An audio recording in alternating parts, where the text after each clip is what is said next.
themselves from the problem rather than dealing with it right away, and avoid taking a lot of personal time to think about, consider how they want to deal with it, or if they want to at all. Okay.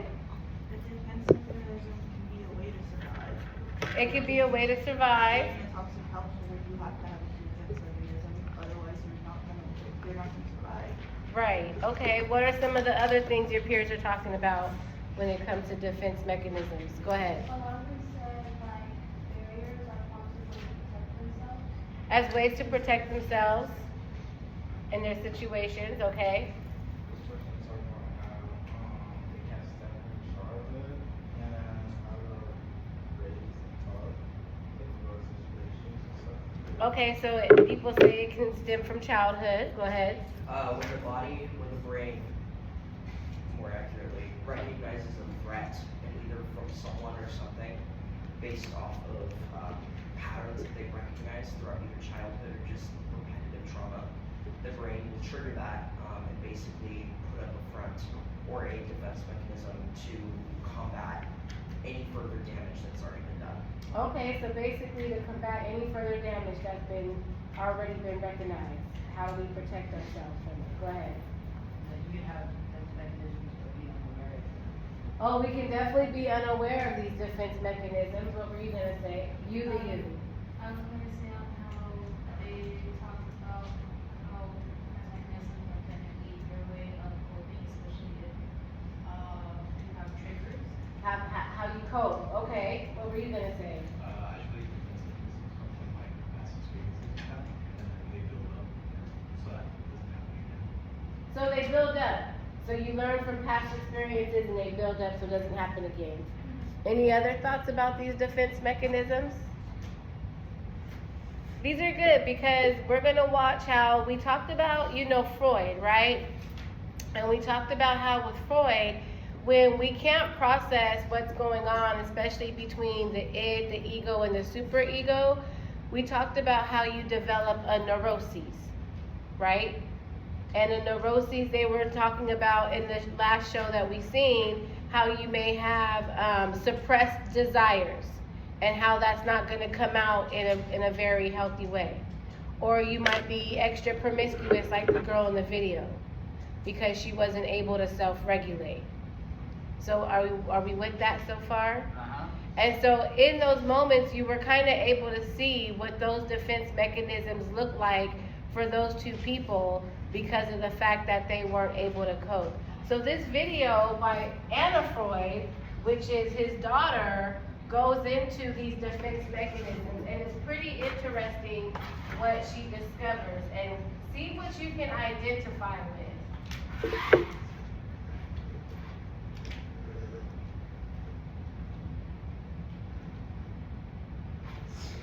I love this video. And it kind of goes by fast, but we'll break it down. Let's do it. The warning is that parties they say here. Enjoy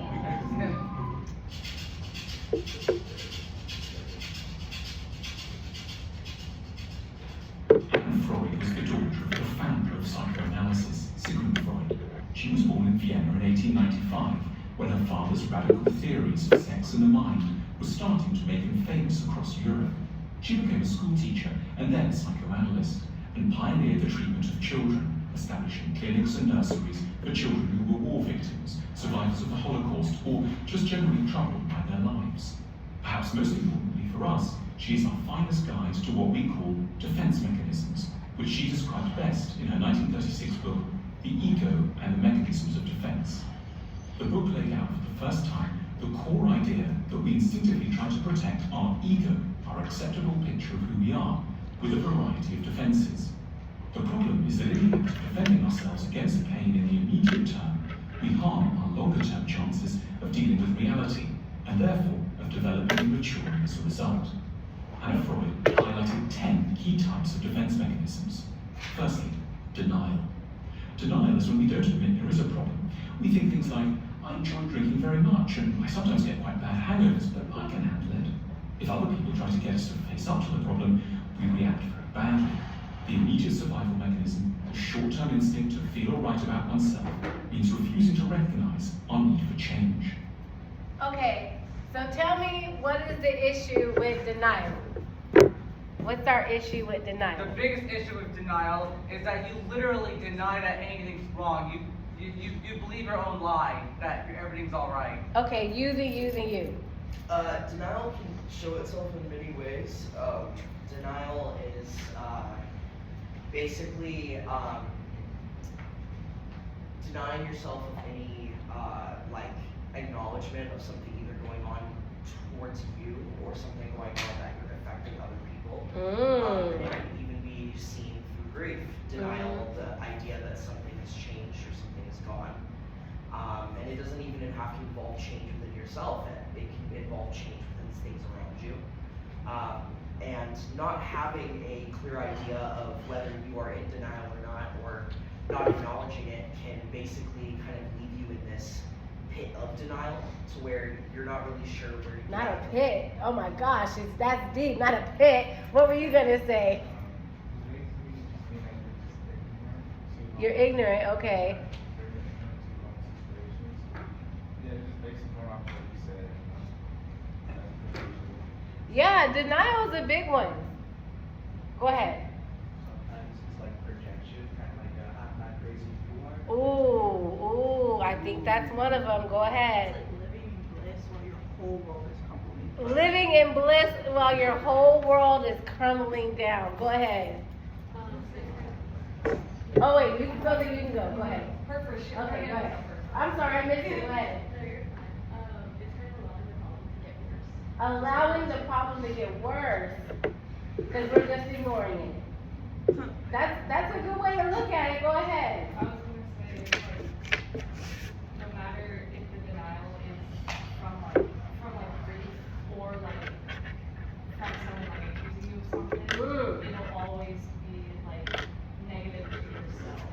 If you're in denial of anything, that's like it makes you defensive. It makes you closed off. So it really hurts us. Yeah, this is some interesting stuff. I think Anna Freud was onto something when she was talking about this. And you know, Because how many of us know people in denial? Like, you could tell them something and show them the receipts and everything, and they just be like,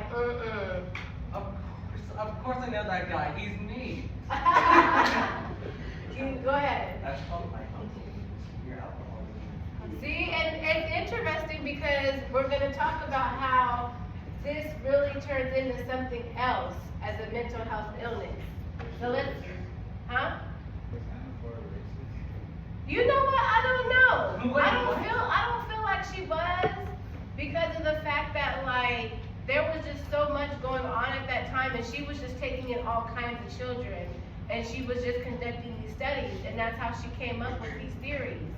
You know, at the time, a lot of the Holocaust survivors were everybody from LGBTQ to the Jews to black people to anybody who Hitler wasn't part of the Aryan race. So I couldn't imagine. That's just my personal perspective of it. Like when we don't have any denial of the truth. Yeah, let's see what goes on. No, I can see it. Like I can kind of see it. You can see what? Like maybe she's taking a few kids and then she just goes, and then just like has along. I could see bias. I'm not saying that people aren't biased. I'm just saying like how much more could you be when such atrocity is going on? That's just how I'm saying. Most people who are humanitarians, they're not really going to exercise that in such a Travis moment. That's all I'm thinking. Projection. In projection, you attribute a bad feeling what's you that have projection? in someone else. For example, you might develop the impression that your partner is going to be extremely critical if you don't make more money this year than last.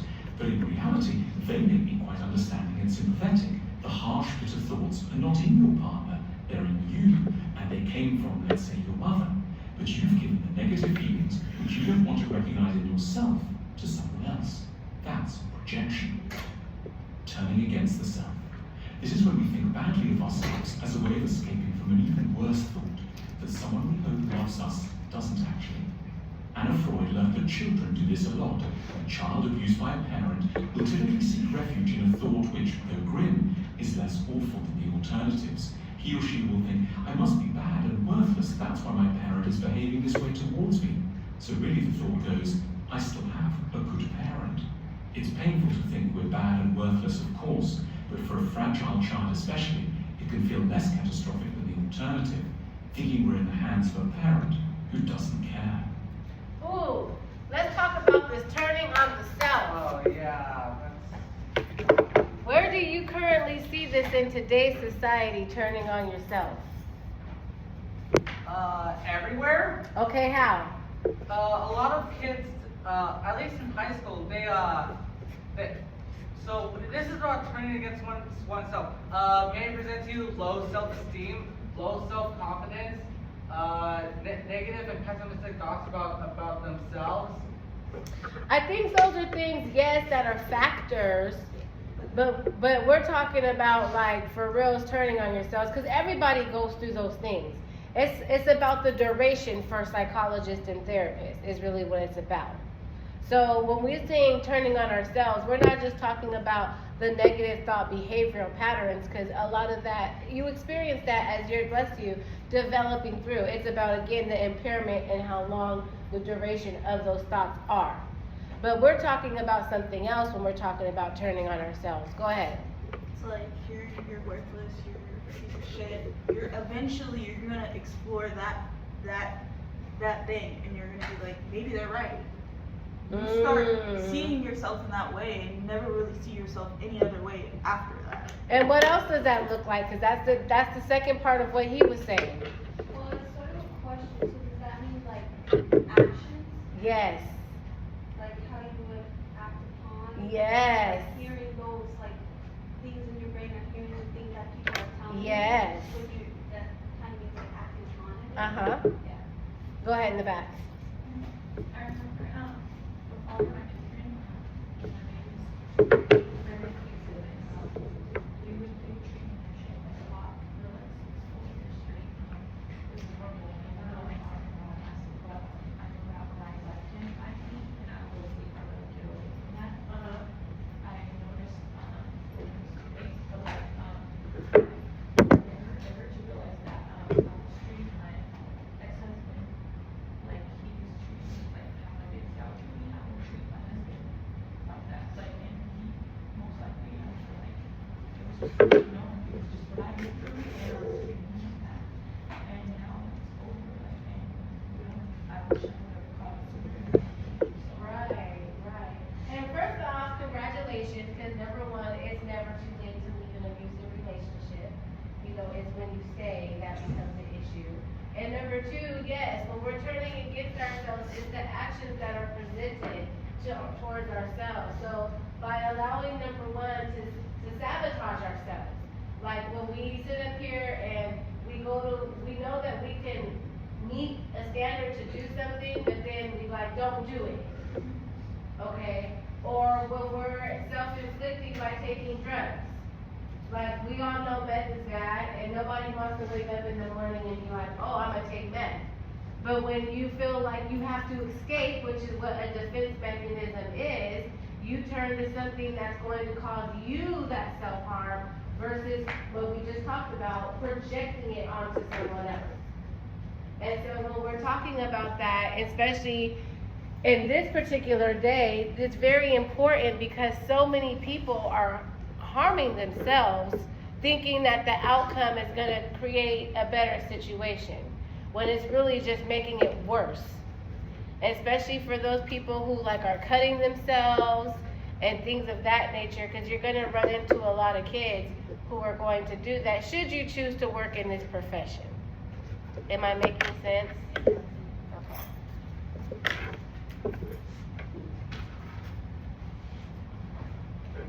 Sublimation. We sublimate when we redirect unacceptable thoughts or emotions, often about sex or violence, into higher and finer channels. Many artists, especially musicians, have used sublimation to turn negative life experiences like drug addiction, social ills, family problems, and so on into popular and resonant works of art. Sublimation is still a defense mechanism, but it's one of the very best. Regression. Anna Freud believed that when things become tough, we often regress to a way of behaving that we practiced when we were younger. In particular, we do what children typically do, which is evade responsibility. It is for the child always someone else's fault, usually the parents, and they should put it right. In regression, we adopt an infantile sense of our own purity and innocence. The rest of the world is to blame, they should sort it out. For Anna Freud, it's normal for many otherwise perfectly sane adults to go through regressive moments when under pressure. It only becomes a problem when it goes on too long. Rational. Now, here's the thing about regression. This is hard, especially when he was just talking about, we talk about depression, and depression is a real thing, you know, because we live in a society where a lot of things are happening and you're being overstimulated all at the same time. And you're having to, in a hurry, categorize things and make things make sense for you. So it becomes overwhelming and you're trying to figure out what categories and what things are supposed to make sense of. So what happens when that happens is now you've become like what we say like a mania. And in mania, that means you're trying to get everything done to the best of your ability. And it's no time for sleep, no time for rest. That's part of the depression and bipolar depression. So you're on a high right now, and you're irritable, and you can't deal with anybody unless it's going to where you need to be. And then because you've been up for so long, now your body crashes. And now you're in a hypomania stage where now you're in a deep, deep low.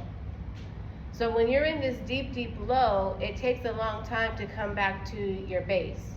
But now that you're at your base, you're looking at all the bills and all the responsibilities that you couldn't make during that time that you were going through your episode. And then the whole thing starts And then over the again. whole thing starts all over again. So we regress.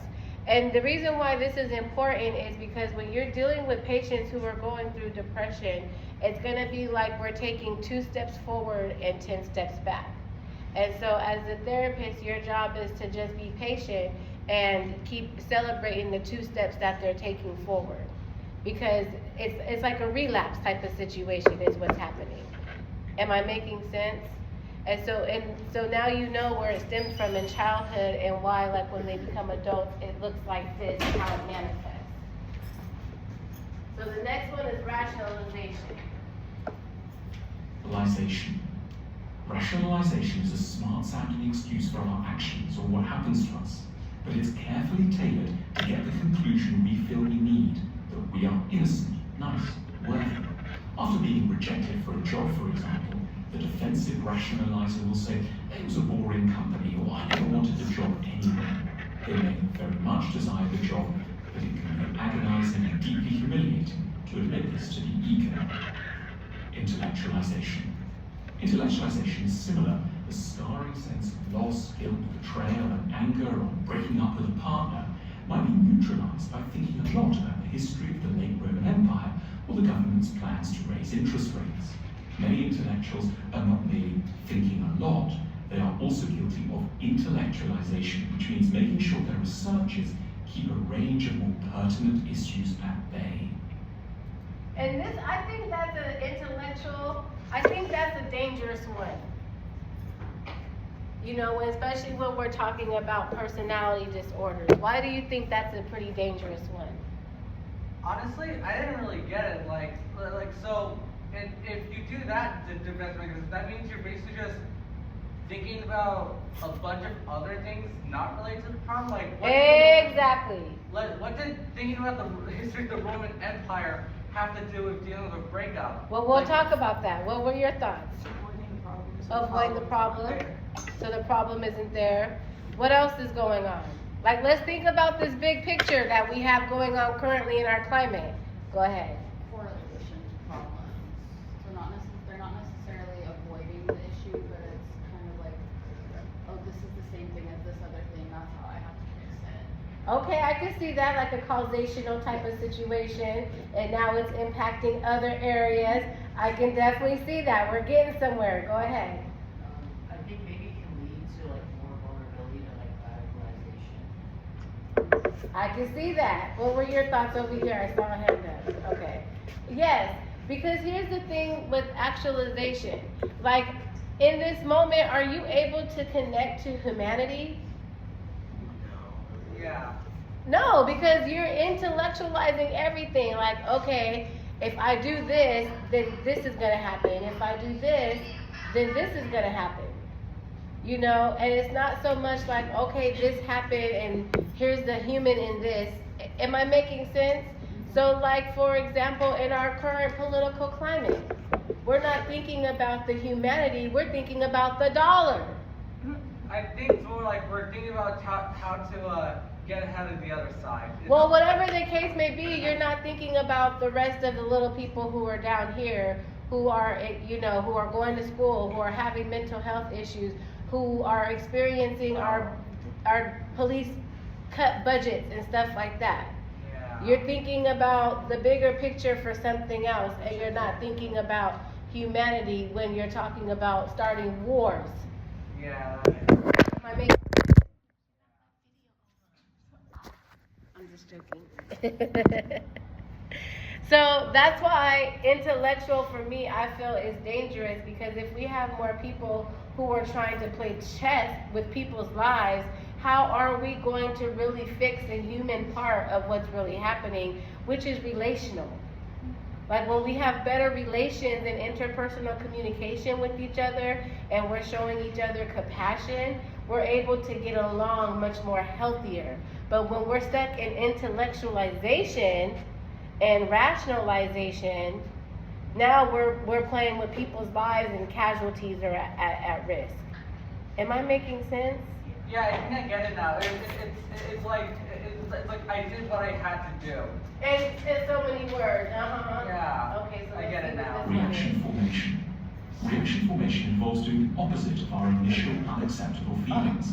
Someone who has a strong interest in the sexuality of teenagers, say, may join a religion with a particular emphasis on abstinence among the young. We're often guilty of reaction formation in childhood.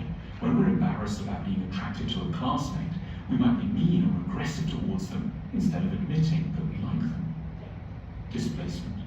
Displacement is a redirection of a usually aggressive desire to a substitute recipient, usually someone who is less threatening or easier to blame.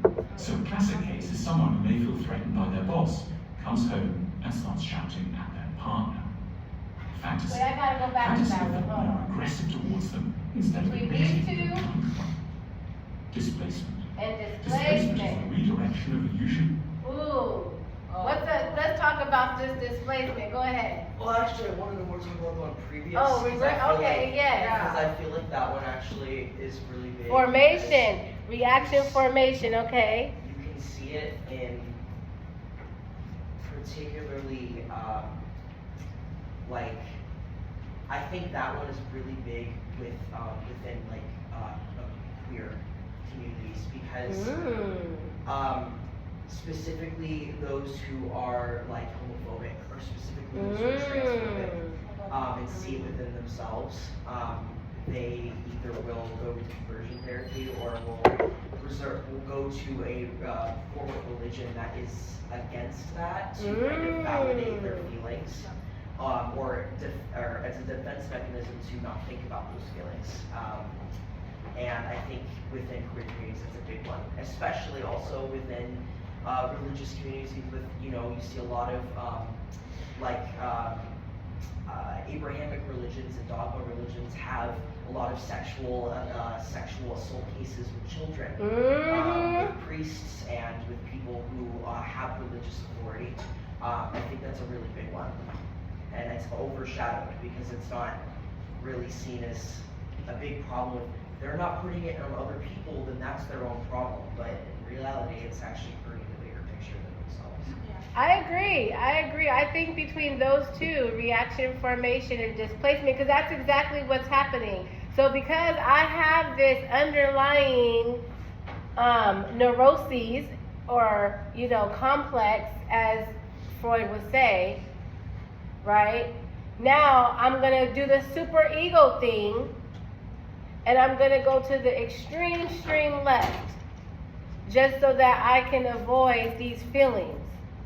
But yet, when nobody's looking, and in these deep, dark secrets, I'm going to take advantage of doing what I'm trying to stay away from. And I'm going to say, no, it's not me. It's you. You're the problem. And because I'm not supposed to do it, I'm going to go take it out on somebody else who can't defend themselves. Why is that big? I feel the displacement is because like we might feel powerless. We might not have the pride or strength or even the hope to take on our problem directly. So we feel like we need to take it out on someone that is less likely to succeed against us, so we may feel better about ourselves. That's right. That's exactly how that happens. You essentially put someone else out of your misery because you don't have the confidence to tackle your challenge yourself. That's absolutely right. And a lot of the times, a lot of people cannot stand criticism. People can dish it, but they can't take it. Go ahead. Is it like a power thing? Exactly a power thing. So, for example, just like they were saying in the video, I'm telling you something about yourself, whether it's constructive or not, right? I done told you about yourself, and I don't appreciate it, okay? And now you got this feeling, 'cause remember we talked about how energy is never lost, it's just always transferred. So now you got this transferred energy that's ucky in you, and you don't know what to do with it, but you know you don't want to keep it, you know? So now you're going to not only project it, but now you're getting rid of it. You're going to displace it instead of owning it. Because what if the person was really telling you something for your good? But because you didn't like the delivery of it, because that's what everybody says, it's not what you say, it's how you say it. So now you're in your feels because the tone was delivered, not in the way in which you liked it. So now the next thing you know, you're talking to a friend and you're snapping off at the friend. And the friend is like, wait a minute, what'd I do? And you don't know where the energy is coming from, and now you've just displaced it. And the same thing too with our neuroses. Go ahead. Also, I feel like that can lead to like a cycle. Like if you put on to somebody else and hope on to the next person, I feel like it's a big issue with shit like parents and children. Oh my gosh, yes, and that is such a huge, thank you for bringing that up, because that is the real thing, especially when we get into these toxic relationships. The first time it happens, you're just like, this is interesting. And then like the next time it happens, you're like, what's going on here? Go ahead. There's a documentary, I can't remember the name, but it was about a Russian dancer who got pregnant. She had her child, forced her child into dance. She blamed her child for the reason why her career never took off. The child did the same thing that she did. She blamed her child, did the same thing. But the child broke the cycle by not letting her kid do dance anymore. Right. But it's like 3 generations of trauma because of one person's decision. But that's how that works. That's how that works in all of our lives. That's a great movie and an example because of the displacement and the reaction formation. Like, that child didn't ask to be here, but you love the child so much because it's a part of you, and this is also what you love too, is dance. So you're pushing that onto that person, and you're displacing all your energy onto that person. No, I get it. So this is pretty interesting how all this stuff kind of works together. An aggressive desire to a substitute recipient, usually someone who is less threatening, easier to blame. So a classic case is someone who may feel threatened by their boss, comes home and starts shouting at their partner. Fantasy. Fantasy avoids problems by imagining them away or disassociating oneself from reality. From daydreaming to reading literature to looking at porn. We use these moments to transport ourselves from the threatening world to find comfort in an elsewhere. Anna Freud's tone when writing about defense mechanisms is tender and generous.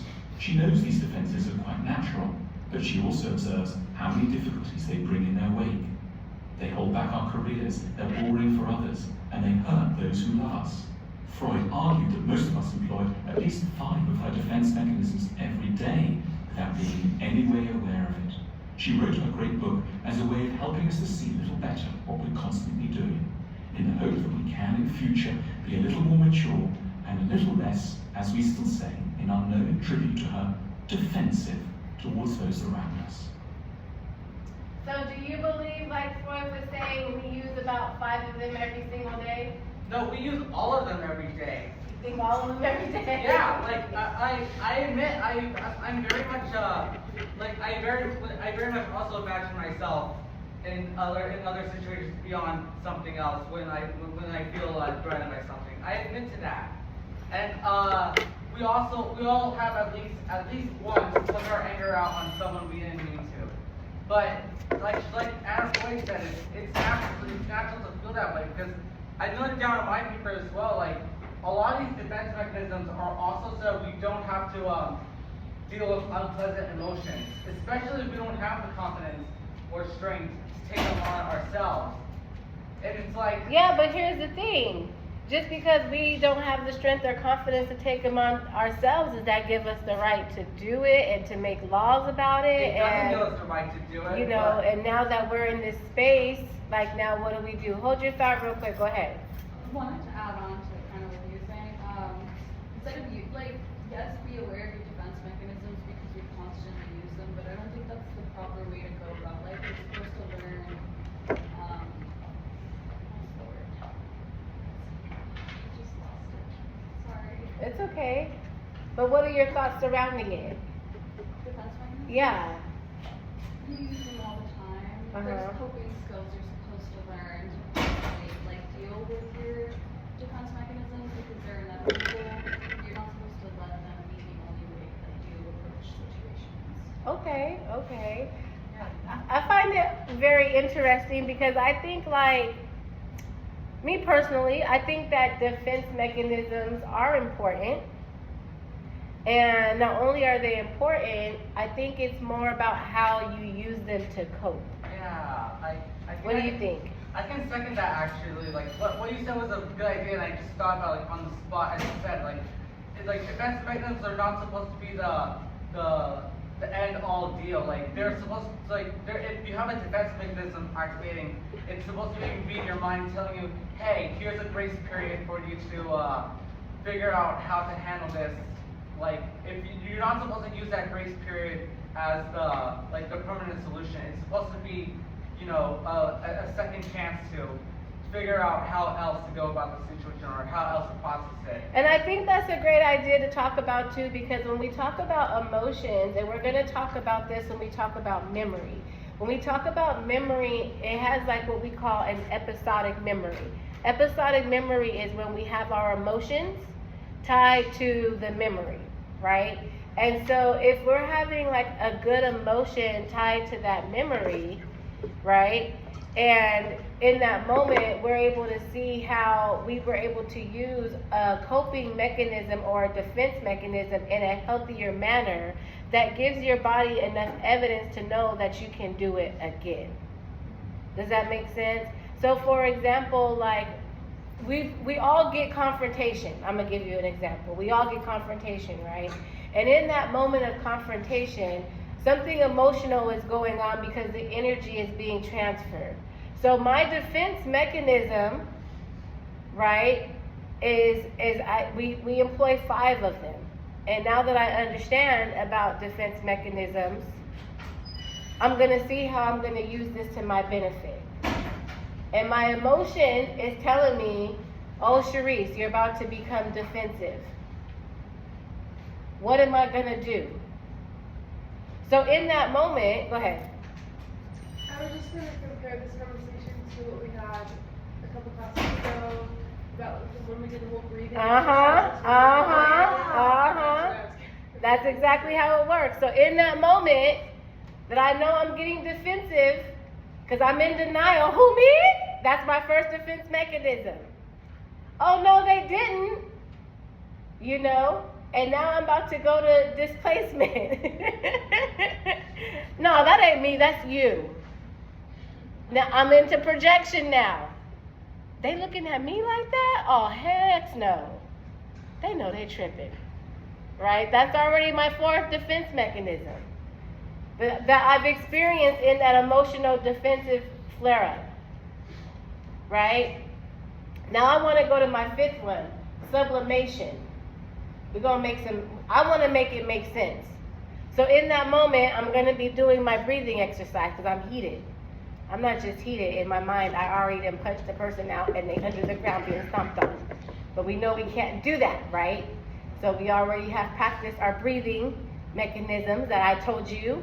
That's a healthy coping skill. And in that moment, I'm thinking of a plan, sublimation. So it's like, I heard you when you said X, Y, Z. I just need a moment to process this, X, Y, and Z. Because I'm not sure if I heard it correctly and what it is that you would like me to do in this moment.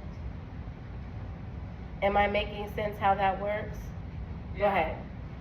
I do want to add to this conversation about the video a little bit, how one of the defense mechanisms was but putting a lot of your emotions and feelings and problems into art.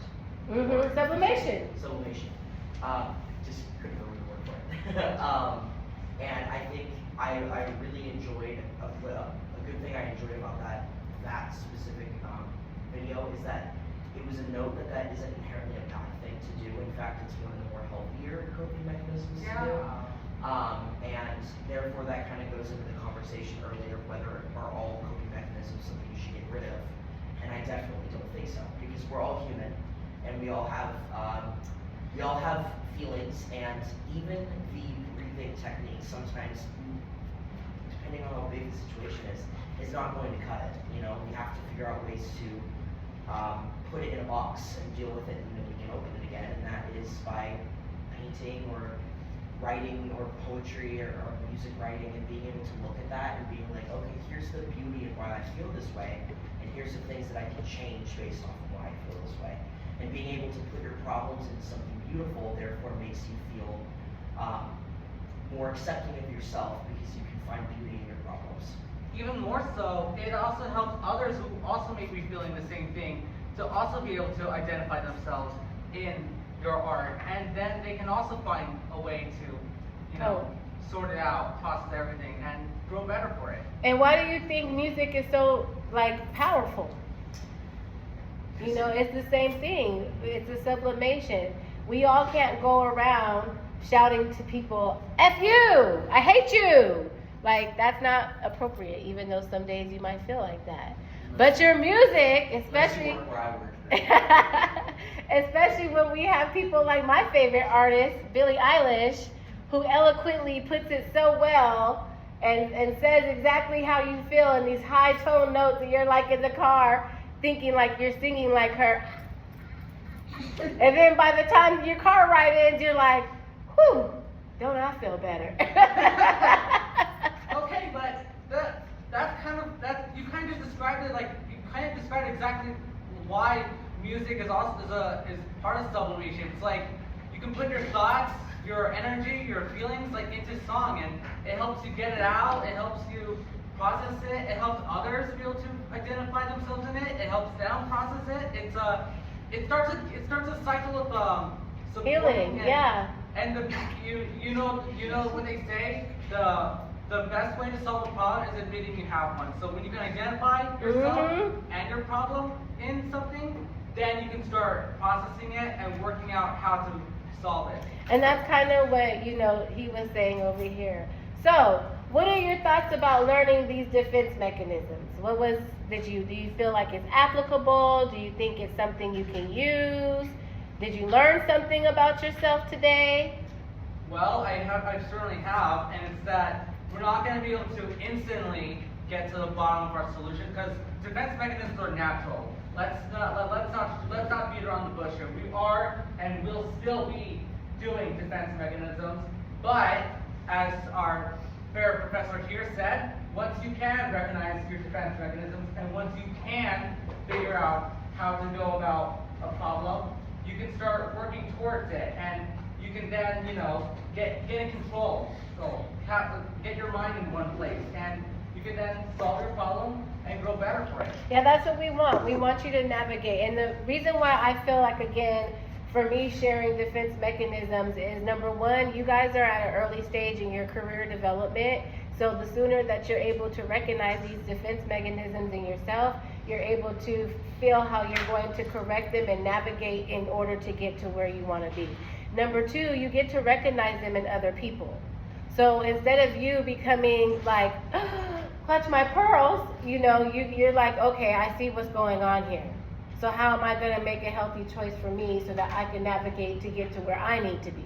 Because today, this ain't it, And so when we talk about defense mechanisms as well, if you happen to be working in a sector where you're working with children, this is just as important because this is where they're developing their defense mechanisms. So this is your time where you can now provide healthier coping skills to nip that in the bud. So I hope that today's lesson, like I said, every week is just going to get more informational and intense because you're starting to get into the thick of it when it comes to the world of psychology. Thanks for putting up with me and turning your papers, please.